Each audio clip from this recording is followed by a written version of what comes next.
Hello and welcome back. I am so glad that you are tuning into this little tidbit here. In my last video, I talked about the authority structure within a Catholic marriage and the importance of that.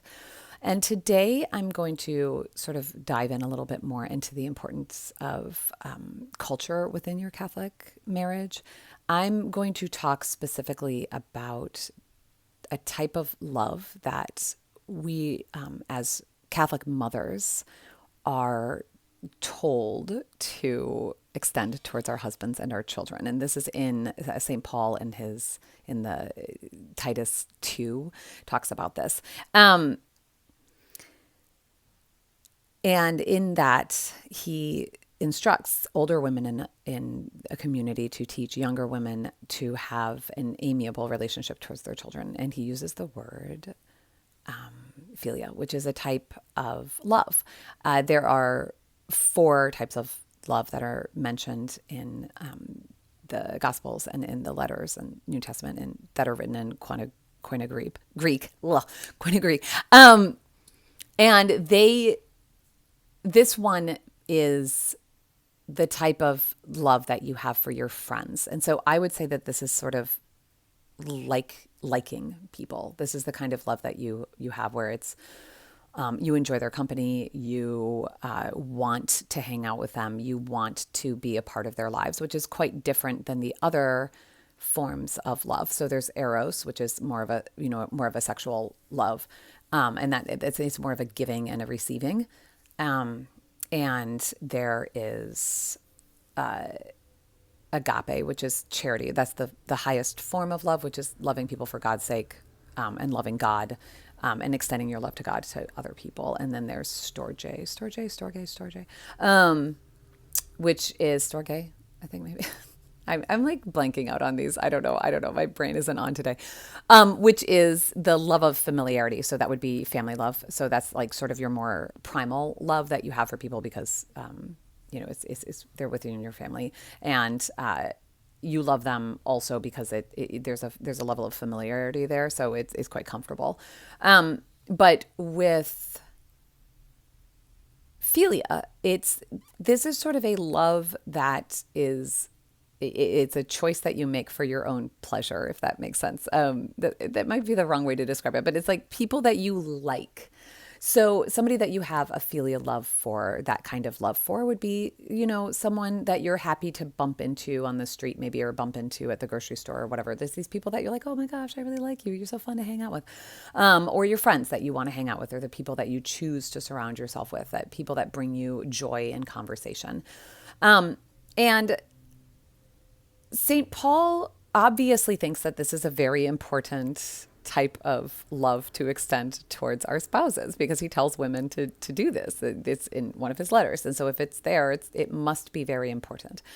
And so that's why I'm talking about this today, because I think this is of the utmost importance in a Christian household. And I think obviously St. Paul thinks the same thing. So I believe the reason he instructs older women to teach this to younger women is, I think that as marriage goes on, older women are more aware of how important friendship is with their husbands. And because as you get older, other things that seemed so important when you were younger sort of start falling away. And what you're left with is just a relationship with this person, right? And so we see a lot in, we see this a lot where people get divorced after their kids leave the house, for instance. Now, it could be that their children, they were just waiting to get divorced.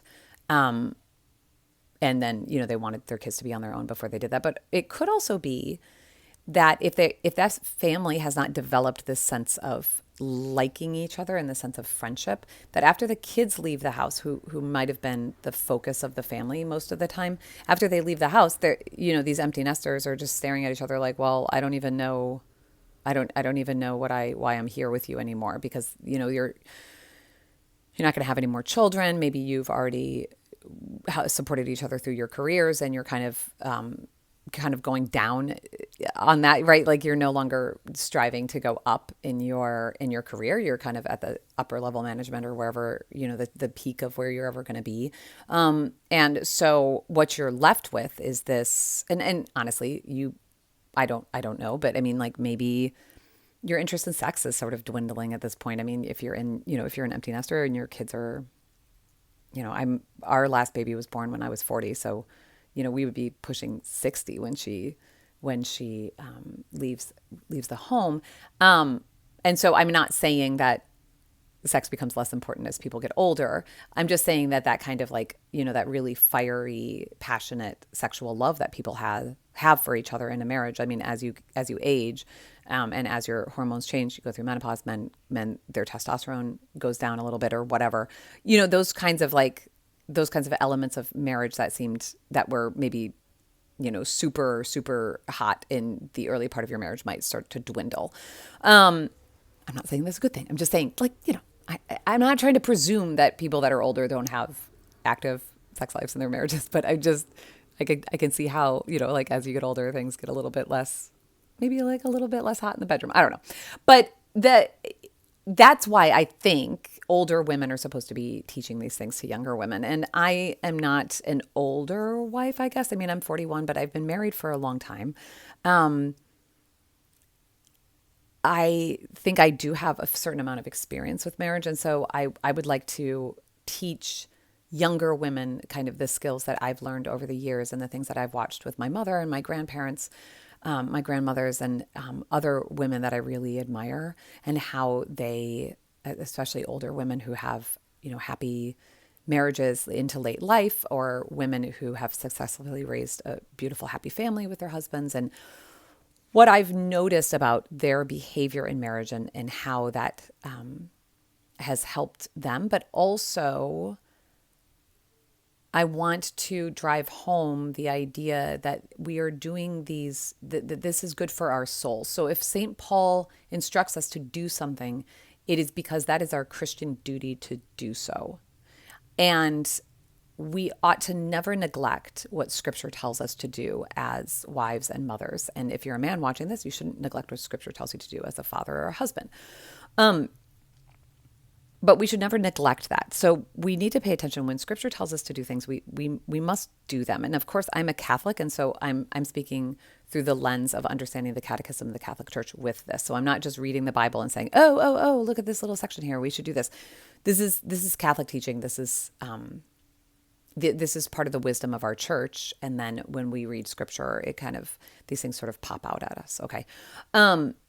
So all that to say, this is a very important type of love to cultivate in your marriage.